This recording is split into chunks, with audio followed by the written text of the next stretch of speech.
Hare Krishna, Krishna Krishna, Hare Hare, Hare Rama, Rama Rama, Hare Hare.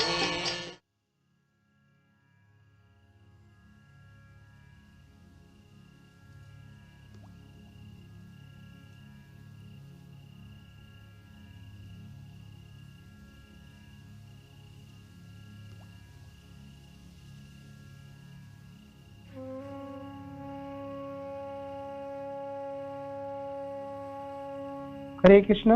दंडवत प्रणाम प्रभु जी। स्वागत है आपका प्रभु जी, धन्यवाद आपका।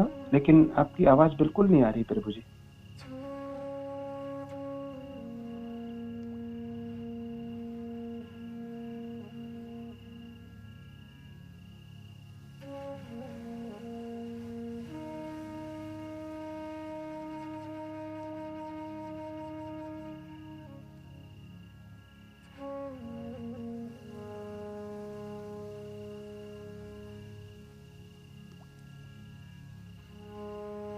क्षमा करें प्रभु जी, आपकी आवाज बिल्कुल नहीं आ रही।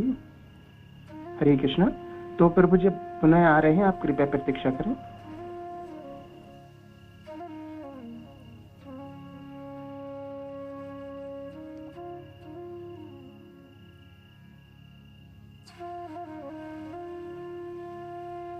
नहीं प्रभु जी, बिल्कुल साइलेंस मोड में है। या तो आप कृपया करके माता जी के फोन से प्रयास करें। धन्यवाद प्रभु जी। हरे कृष्णा, दंडवत प्रणाम।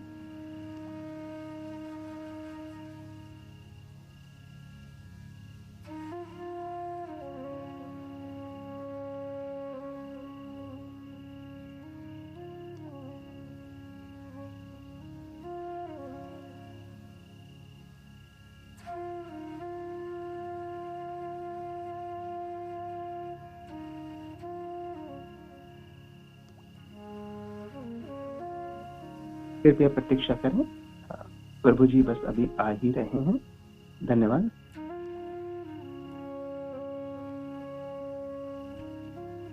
हरे कृष्णा, हरे कृष्णा। सॉरी जी प्रभु जी। जब सुधारने की कला इस सत्र पे हम सनातन गोस्वामी पाद के हरिभक्ति विलास से श्लोक सुन रहे थे, जो जप के 6 कुंजीय तथा 6 चीजों से हम अपने जप में प्रगति कर पाए। मनोसंवरणम, शौचम, मौनम, मंत्रार्थ चिंतनम, अव्याघ्रत्वम, अनिर्वेद जप संपत्ति हेतव। तो उसके प्रति आप सब ध्यान दीजिएगा। जप एक संपत्ति की तरह है और एक साधक के लिए सबसे बड़ी संपत्ति है और उत्तम संपत्ति है। उस संपत्ति को अर्जन करना, उनको रक्षणावेक्षण करना, उनको बढ़ोतरी करने के लिए आपने 6 चीजों की 6 प्रकार के संकल्प या 6 प्रकार के प्रयासों की आपके प्रयोजन है। और उस प्रयोजन में है मनोसंवरणम, शौचम, मौनम, मंत्रार्थ चिंतनम, अव्याघ्रत्वम, अनिर्वेद जपो संपत्ति हेतव। जपो संपत्ति हेतव। साधक के लिए नाम जप इस भौतिक संसार की क्यों, समस्त संसारों की सबसे बड़ी संपत्ति है। गोलोक धाम हो या आध्यात्मिक जगत हो या भौतिक जगत हो, नाम जप एक साधक के लिए हर युगों में, कलयुग, सत्ययुग हो, त्रेता हो, द्वापर हो, ये हमेशा ही सबसे बड़ी संपत्ति के रूप में इनकी महिमा हुई है। सब भौतिक संसार की जो चक्र है, इसी को वो काट सकता है। जन्मों जन्मों की आपकी गतियों को ये रोक सकता है। जन्म मृत्यु की जरावेदी की श्रृंखला हमेशा के लिए समाप्ति हो सकता है। 84 लाख प्रजातियों की आपके एक शरीर से दूसरे शरीरों में आवागमन रुक जाएंगे। शाश्वत सेवा आपको प्राप्ति हो जाएंगी। अब अपने घरों पे लौट जाएंगे, है ना, जो हमारी परमानेंट घर है, जो घर कहलाता है, जो अपना जगह कहलाते हैं, जिसमें सब लोग हैं, सजन है ना, हमारी जो सजन कहलाएंगे, है ना, तो वो जगह पे हम वापस चले जाएंगे, अपना घर चले जाएंगे, है ना। राधा कृष्ण है, भगवान कृष्ण के पार्षद जन है, भक्त जन है, सब आचार्य जन है हमारी संप्रदाय के, और सब लोग हैं, है ना। तो घर है, वो अपनी जगह है, उसमें हम वापस चले जाएंगे। और मुक्ति हित्वा न स्वरूपेन स्वरूपेन व्यवस्थिता, और स्वरूप में आप स्थित हो जाएंगे। परमानेंट सेवा आपकी प्राप्ति हो जाएंगी। कोई आपकी सेवा छीनने वाला नहीं है, कोई आपकी दुख नहीं है, हमेशा के लिए आप आनंद में हो जाएंगे। ये सब प्राप्ति आपके नाम जप करा देती है। एक बार सनातन गोस्वामी पाद जब भजन किया कर रहे थे, द्वादश आदित्य टीलाओं में ही थे, तो उन्होंने ग्रंथ आदि की रचना किया। और यहाँ से माने ये जो भजन कुटीर है वो उनकी परमानेंट थी, माने यहाँ घर की तरह, माने और सब जगह मैं घूमूंगा तो घूम फिर के वापस में यहाँ आऊंगा। तो इसी में द्वादश आदित्य, और द्वादश आदित्य टीलाओं में जब भजन करते थे तो हमेशा दर्शन करने के लिए गोपेश्वर महादेव के पास जाते थे। गोपेश्वर महादेव है ना, गोपेश्वर महादेव के मंदिर आज भी वृंदावन में विराजमान, तो थोड़ी रास्ता तय करना पड़ता था। भगवान शिव के साथ सनातन गोस्वामी पाद की बड़ी सुंदर संबंध है, बड़ी सुंदर संबंध है। और जहां भी भजन कुटीर उन्होंने बनाए, जहां भी भजन कुटीर उन्होंने बनाए, तो वहां भगवान शिव भी विराजमान है। भगवान शिव के साथ ही सनातन गोस्वामी अपने भजन कुटीर बनाते भी थे, देखा जाए तो यहाँ तो गोपेश्वर महादेव वृंदावन में रहे, जब मानसी गंगा के तट पे रहे, और चक्रेश्वर महादेव के पास, कामोबम में कामेश्वर महादेव के साथ, भजन कुटीर के पास ही आप देखेंगे भगवान शिव के। इस तरह से तो एक बार भगवान शिव कहे कि देखो जी, सपने में आप बहुत रास्ता तय करके और यहाँ पर पहुंचने की जरूरत नहीं है, आप अभी थोड़ी सी बूढ़े हो चुके हैं और रोज रोज आपका आने का कोई प्रयोजन नहीं है, भक्त को क्यों कष्ट देना है। तो भगवान शिव ने ऐसा सपने में कहा होगा, तो सनातन गोस्वामी पाद ने माने नहीं, ना, रोज के उनकी जो काम था वो रोज ही आएंगे दर्शन। तो भगवान शिव ने सोचे भक्त नहीं मानेंगे तो मैं ही खुद चल के आता हूँ। तो गोपेश्वर और द्वादश आदित्य टीला, तो द्वादश आदित्य टीला से आप परिक्रमा मार्ग होते हुए गोपेश्वर आया जाता है। आजकल बीच में भी रास्ता है अवेलेबल, तब तो इतने सब मकान और ये आश्रम और ये मंदिर तो बने नहीं थे, तो बीच में से सुंदर से रास्ता थे जो गोपेश्वर मंदिर पहुंचते थे सनातन गोस्वामी पर। तो भगवान शिव कहें मानेंगे तो है नहीं बाबा जी, तो मैं ही खुद कुछ करता हूँ। तो भगवान शिव बीचों बीच खड़े हो गए, मैंने बीचों बीच स्थापित हो गए, है ना। तो वनों के अंदर ही बीच के रास्ते के बीचों बीच प्रकट हो गई, है ना। तो ये बनखंडी महादेव है ना, बनखंडी महादेव के रूप में वृंदावन में लुई बाजार जाते प्रवेश करने से पहले ही बनखंडी महादेव के मंदिर है, ये वो बीचों बीच है। द्वादश आदित्य टीला, बनखंडी महादेव और गोपेश्वर महादेव बीचों में है बिल्कुल। तो बीच में आ गई भगवान, तो सनातन गोस्वामी बड़े प्रसन्न, बड़ा आनंदित हुए। अच्छा, यहाँ दर्शन, यहाँ पर दर्शन मिल जाएंगे, तो रोज वहां दर्शन करने लगे बनखंडी महादेव। तो दर्शन कर सकते हैं आप सनातन गोस्वामी पाद के। सनातन गोस्वामी पाद रोज वहां पर भगवान के सामने बैठ के जप करते थे, दर्शन करने, प्रणाम आदि करने। एक बार एक व्यक्ति, वो वर्धमान के थे, बंगाल के, उसका नाम था जीवन चक्रवर्ती। वो एक ब्राह्मण थे, तो गरीब ब्राह्मण थे। तो उन्होंने सुना था कि भाई एक ही भगवान है जो बड़ी जल्दी संतुष्ट हो जाता है, और वो आशुतोष भगवान शिव।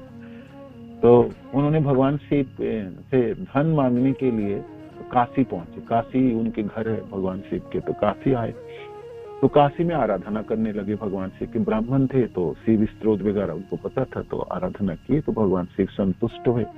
तो सपने में कहते आपको एक बात बताता हूँ, आप ना वृंदावन जाओ, वृंदावन में ना सनातन बाबा जी, आप पूछना उनसे धन मांग लो, उसके पास धन है, वो आपको दे देंगे। और ये ब्राह्मण क्यों कर रहे थे कि उनका पुत्री थी, पुत्री के विवाह के लिए धन चाहिए, और सचमुच उसका धन की जरूरत था भी पुत्री के विवाह के लिए। तो जीवन चक्रवर्ती ढूंढते ढूंढते वो वृंदावन पहुंचे, वृंदावन आए। तो सनातन बाबा के नाम तो कौन ना जानता, बता दिया होगा जहां से पूछे होंगे। द्वादश आदित्य टेलाओं में आए, आके पूछते हैं, आके देख के वो हैरान रहा जी, ये धन इनके पास है, ये तो पतला दुबला बाबा जी हैं, और ये तो इनकी कॉपिन पर ही वो फाटे वाटे कपड़े पहना है, और वो भी गंदा कपड़ा है, और ये तो मेरे से भी मैंने बोला जाए धन इनके पास कहाँ से होगा। उसको देखते ही उनको संदेह होगा जी भगवान शिव ने कौन सा सपना दे दिया, ये व्यक्ति गलत व्यक्ति होगी, है ना। तभी भी नाम तो बोले, और नाम सब लोगों ने वृंदावन में पूछा तो सनातन बाबा की यही कुटिया है, और कुटिया में बैठ के वही जप रहे थे, आंखें बंद थी, ध्यानस्थ थे। तो उन्होंने पूछा बाबा जी मेरे को तो मैं तो वाराणसी से आया हूँ, मेरे को धन की चाहत है, और भोलेनाथ ने आज्ञा दी आपके पास धन प्राप्ति करने के लिए। तो इतना बोले तो भोलेनाथ की बात बोले तो भगवान शिव ने कहा, सपने में मेरे को आदेश दिए, तो भगवान शिव के बात सुन के आंखें खोले सनातन गोसाई पाद, और देखे ब्राह्मण को। देखने के बाद कहते आपको लगता है मेरे पास धन होगा, मैं तो घर घर जाके माधुकरी करता हूँ, भिक्षा मांगता हूँ, मेरे पास धन कहाँ से होंगे, है ना। तो एक्चुअली सनातन गोसाई पाद में ध्यानस्थ थे, जप में थे, नाम जप रहे थे, और उस समय उपद्रव, धन मांगने के लिए कोई व्यक्ति आ गया। भिखारी के पास कोई और भिखारी आ जाए तो क्या, तो सनातन गोसाई पाद थोड़ा सा रूसते हुआ जी इस समय कोई धन मांगने के समय जो भी है। तो वो ब्राह्मण वापस जाने लगे। तो जाते जाते अब सनातन गोसाई पाद सोचने लगे मेरे पास धन भगवान शिव ने भेजा है तो होगा कोई। सनातन गोसाई पाद को पाता ही नहीं है सब कुछ धन होगी भी, धन कहाँ से होंगे उनके पास, वो कभी धनवान थे ही नहीं, है ना। तो किंतु सनातन गोसाई पाद ये सोचने लगे जे सचमुच धन है कहाँ, कुछ धन है क्या मेरे पास। तो करते करते याद आ गया जहाँ एक पारस पत्थर था, वो मेरे को मिला था, किसी ने दिया होगा। सनातन गोसाई पाद ने माधुकरी करते समय किसी कोई ने दे दिया होगा। तो सनातन गोसाई पाद में क्या विडंबना है, ये पारस पत्थर लगे मैं क्या करूं, मेरे को तो रोटी चाहिए और मैं कैसे करके मदन गोपाल के पास जाऊं, मैं थोड़ा सा बाटी लगाना, मेरे को अपना जपना है, ये जीवन ये पारस पत्थर की झंझट। गुस्से में कूड़े के ढेर में फेंके थे उनको, ये मेरे को नहीं चाहिए पत्थर ये रत्न किस काम की है। अब सनातन गोसाई पाद को याद आ गई, बहुत साल बीत चुके थे और वो कूड़े में फेंका हुआ था, उसके ऊपर धूल मिट्टी जमा होगा। तो सनातन गोसाई पाद से भगवान शिव ने भेजा है तो कुछ तो होगा, ऐसा तो नहीं होगा, गलती तो वो करते नहीं। तो वो ब्राह्मण को पुकारा, बोला वापस आओ, आ जाओ, है ना। वो दादा आदित्य टीला से उतर ही रहा था, वो तो मायूस होके ये जा ही रहे थे। भगवान तो सनातन गोसाई ने पुकारा, आ जाओ, आपको वो चाहिए ना, धन चाहिए ना, वो कूड़े के पास चले जाओ, वहां पर एक रत्न है, वो आप ले जाओ, उसको ले जाओ। तो ब्राह्मण तो लालची तो था ही धन के, वो बड़ा खुशी हुआ जब उन्होंने कूड़े में हाथ डाला, वो पत्थर निकाली, परस पत्थर अद्भुत थे और वो उसको पहचान था ये पत्थरों की। वो उन्होंने सोचा ये तो पारस पत्थर है। तो लालची व्यक्ति को धन मिले उसकी तो लाल टपकती है। उन्होंने तुरंत एक लोहे को स्पर्श करा, कोई लोहे वहां पर पड़े हुए कुछ है, देखा सोने में रूपांतरित हो गया। वो सोचे क्या अद्भुत है, भगवान शिव कितने दयालु, धन्य हो। ऐसा करते करते धन्यवाद देते देते वो पारस पत्थर को लेके आनंद में विह्वल था। गरीबों को धन मिल जाए उसको और क्या चाहिए, है। लालची व्यक्ति को जिस चीजों में लालच है उनको वो उसको प्राप्ति हो, तो फिर वो तो बिल्कुल पागल हो गए और नाचते, मैंने हिलते डुलते वो आदित्य टीलाओं से उतरते हुए भाग रहे थे। मैंने मिल गया इस तरह से ना।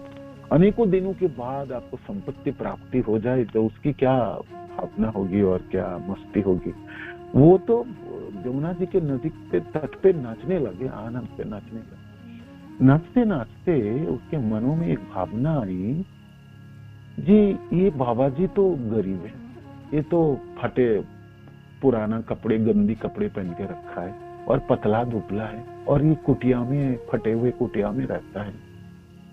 इस बाबा जी के पास ये परस पत्थर और उनके ध्यान ही नहीं है, वो भूल ही गए, उसको याद ही नहीं है ये चीज।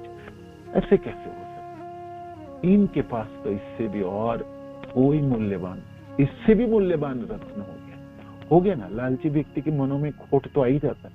जी इस पत्थरों को कूड़े में फेंक के रख सकता है और अपने गर्मी में दिन बिताता हुआ, इनके पास तो पक्का कुछ ना कुछ इससे अच्छा कोई चीज होगा, है ना। मेरे को धोखे में रखा, बोला नहीं, इनको क्यों फेंक के रखा। ये पारस पत्थर लेके मैं आज इतने आनंदित हूँ और सचमुच ये लोगों के सोने में रूपांतर, ऐसा नहीं है जो कोई झूठा पत्थर था, नकली, ऐसा भी नहीं। तो उसके मनों में भावना जाग गई, वो उसके आनंद चली गई। जब लालसा बढ़ती है ना, तो जो आपके पास जो चीज होता है उसकी कोई मोल नहीं देते। हमने सोचा और कुछ होगा, इससे और कुछ होगा। अब हो गए ना, मनों में दंड उत्पन्न हो गई, तो वो नाचना बंद कर दिया। उसकी जो खुशी थी वो चली गई। उन्होंने धीरे धीरे द्वादश आदित्य टीलाओं में चढ़ने लगे। चढ़ने के बाद उन्होंने वहां पर पहुंचे, ये इसी द्वादश आदित्य टीलाओं में फिर पहुंचने के बाद बाबा जी की कुटिया में आए, आके प्रणाम करते हुए कहते, बाबा जी एक बात बताऊं। तो सनातन गोसाई पद क्या हो गया, आपको तो मिल गए रत्न, जाओ तो जो भी धन इकट्ठा करो और अपनी बिटिया को विवाह दो। भगवान शिव ने बहुत कृपा की आपके ऊपर, आप वापस क्यों आ गया। कहता एक प्रश्न है मेरा मन। कहता अभी भी प्रश्न, आप क्या चाहिए ना। इस परस पत्थर को आपने कूड़े में क्यों रखा, इससे भी कोई मूल्यवान पत्थर आपके पास होगा, है ना। नहीं तो इसको आप कैसे भूल सकते, आप भूल कैसे सकते हैं इसको। लोग किसी के पास धन हो, वो धन को नहीं भूलते। मैं जानता हूं ना, तो धनों की परिभाषा बता रहे थे, वो सचमुच ठीक ही बोल रहे थे। तो सनातन गोसाई पाद हंसने लगे, होठों में मुस्कान थे। कहते हाँ, इस पत्थरों से मूल्यवान रत्न मेरे पास है, किंतु वो आपके लिए नहीं है। आपको मैंने जो दे दिया, ये ले संतुष्ट रहो, ले जाओ इसको, है ना, आप झंझट ना करो। तो कहते ना, आप मेरे को बताइए, आप कृपा कीजिए, इससे भी मूल्यवान पत्थर है ना बाबा जी आपके पास है। नहीं तो आपने कैसे फेंक के रखे, और वो गंदी कूड़े में, और ये भी इतने सालों की धूल मिट्टी से, ये आप भूल कैसे सकते। एक ही बात कह रहे थे, आप इनको भूल कैसे सकते। धनवान व्यक्तियों को, लालची व्यक्तियों को ये बिल्कुल उनको नहीं समझा सकते जी कैसे मनुष्य धन से दूर रह सकता है ना। धन के प्यासा लोग जो प्राप्ति है, वो धन ही उनके सब जीवन होता है, वो जीवन से दूर कैसे रह सकते हैं। तो ये बाबा जी कैसे रह सकते हैं, पक्का होगी इसके पास इससे अच्छे रत्न। तो कहते आप दे दीजिए, आपके इसके पास है ना और कोई मूल्यवान रत्न। जब वो बहुत जीत किए तो सनातन गोसाई पाद कहते हैं रत्न तो है मेरे पास, कितनों आपको ना, ये जो परस पत्थर है ना, इसको आपको यमुना जी में फेंकना पड़ेगी, और जाओ इसको फेंक के आओ, है ना, फेंक के आओ, और स्नान करके भी आ जाना यमुना में डुबकी लगा। वो ब्राह्मण लालच में, ये इससे भी पारस पत्थरों से भी कोई अमूल्य पत्थर रत्न बाबा जी के पास होगी, ये बाबा जी के पास हो ही सकता है। जब पारस पत्थर को कुएं में फेंक सकता है तो पक्का मूल्यवान कोई वस्तु होगी। वो गया यमुना जी में, उसको फेंक दिया, पारस पत्थर को फेंका, उनको पूरा विश्वास था इससे भी मूल्यवान वस्तु होगी। आया स्नान कर बैठ गया, कहते बता आप दीजिए। कहता आ नजदीक आ जा, नजदीक आ जा। हरे कृष्ण कृष्ण कृष्ण हरे हरे, हरे राम राम राम सनातन गोस्वामी पाद किसी को स्पर्श करे, पूरे ब्रह्मांड, पूरे गोलोकी ना समा जाए इसके बीच में। सनातन गोस्वामी पाद को मैंने कहा ना, किसी कोई एक बार देख लेते तो ब्रज के गांव के किसी भी बूढ़े व्यक्ति, जवान, बच्चे, स्त्रियां सब पागल हो जाते थे। जब वो चले जाते थे उसे गांव से, रोते थे, बिल्कुल धाड़ मार के, तो बाबा जी आप रुक जाओ। और किसी एक गांव में एक रात के बिना रुकते नहीं थे, कोई गांव में नहीं, कभी उन्होंने अपने संकल्प तोड़े ही नहीं थे। तो वो सनातन गोस्वामी पाद आज जीवन चक्रवर्ती को स्पर्श करते हुए महामंत्रों से उनको दीक्षित कर दी। कहते ये रत्न है मेरे पास, ले जाओ इसको, है ना, इसको ले जाओ, इसको ग्रहण करो।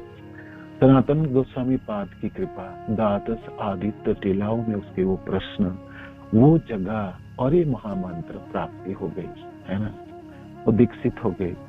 और कहते हैं जपो इसको, जपो और यहीं रहो, आपके बिटिया की शादी हो जाएंगे, वो भोलेनाथ है ना, वो संभाल लेंगे, उसमें भरोसा रखो और जपो। वो जपता रहा, वो वृंदावन में रह गए, वो घर वापस भी आएंगे। ये बिटिया की शादी तो बिल्कुल धूमधाम से हो गई थी, है ना, बंगाल में। वो संत बन गए। सनातन गोस्वामी पाद की एक शिष्य में, अनेकों शिष्य थे, उनमें से एक शिष्य थे जीवन चक्रवर्ती, जो परस पाथर वाले व्यक्ति, है ना, जानते, संतों में रूपांतरित हो गए। ये हमारे नाम जप है, महामंत्र, ये समस्त संसारों के मूल्यवान रत्नों से रत्नवान है। ये ऐसे जैसे रत्नों तो कहीं भी नहीं है, ना गोलोक में भी नहीं। गोलोक की प्रेम धन है, गोलोक में स्थित हर वस्तुओं से सबसे मूल्यवान रत्न है। जितने भी रत्न है गोलोक में, अनेकों रत्न है गोलोक में, आप जानते हैं। गोलोक की बनावटी रत्न, उसके रास्ते, उसके सब कुछ वेदी सब रत्नों से बना होता है। उन जितने भी रत्न हैं, है ना, जितने भी रत्न हैं, उन सबसे मूल्यवान रत्न है ये महामंत्र। इनको प्राप्ति करे कोई व्यक्ति तो सबसे धनवान जन, सबसे मालामाल, है ना। हमारे पास ये धन है गुरुदेव की कृपा से, श्रील प्रभुपाद की कृपा से, आचार्य जनों की कृपा से, हमारी समस्त आचार्य जनों की कृपा से मेरे पास ये धन है। सचमुच हम धनवान व्यक्तियों से, जीवन चक्रवर्ती से कम धनवान ना है। और वो हमको धोखे में नहीं मिले, हमको तो गुरुदेव के कृपा से प्राप्ति हुई, है ना। और हम धनवान है, किंतु सचमुच हमने ना, हमारे पास है, हमको पता ही नहीं कि हमको ये धन मिली है, पर रत्न हमारे पास है। इसके मोल हमने बड़ी कम दिखे रखा है, इसको कम हमने इसको मोल दिया ही नहीं अभी तक देखा। तो ये सबसे मूल्यवान रत्न है। जब हमारे जीवन है, वहां मंत्र हमारे जीवनों की धड़कन, ये हमको सब कुछ प्राप्ति कराते, है ना। भौतिक संसार के धन तो बड़ी कम चीज है और वो हमारे काम की नहीं है। और सचमुच किस काम की है? जपने वाले भक्तों को बाकी भौतिक संपत्ति तो कूड़े के ढेर में फेंकने वाली चीज है। सनातन गोस्वामी पाद ने ठीक किए थे, वो परस पत्थर लेके कुछ करते, महल बनाते, धन कमाते, तो सनातन गोस्वामी पाद की जो आनंद द्वादश आदित्य टीलाओं में, वो आनंद उनसे वंचित हो जाता है ना। तो हमारे पास नाम जप मूल्यवान, समस्त मूल्यवान रत्नों से भी अधिक मूल्यवान है। इनको हम संभाल के रखे, संभाल के रखे और निरंतर इनके प्रयोग हम करें। मर जाने से पहले इस धनों से प्राप्ति कर ले हम, है ना। इसको लेके रख के मर जाएंगे, इसके उपयोग ही नहीं कर पाएंगे तो क्या लाभ होगा। लोग कहेंगे कृपण व्यक्ति है, मिला था उनको धन होते हुए, धनवान बनते हुए भी भिखारी की तरह मर गया, है ना, दरिद्र मरा। तो क्यों हम ऐसा क्यों करें, है ना, क्यों करें। इसमें हमने भावना जगा ली, इसमें हमने रति उत्पन्न कर ली, है ना। जपने में हमारी पूरे शक्ति लगा दी। जब हमको धन मिली है, इसके प्रयोग तो हम करेंगे। मनः सम्मरण शौचम मौनम मंत्रार्थ चिंतनम, है ना, अव्यातगतम अनिर्वेद जपो संपत्ति है तब, जपो संपत्ति है, ये जप संपत्ति, इसकी बढ़ोतरी होनी चाहिए, दिनों दिन बढ़ानी चाहिए इसको, है ना। श्रील प्रभुपाद की जय, प्रभु महाराज की जय, आप सब भक्त जनों की जय। निताय गौर मनंती हर को हरे कृष्ण।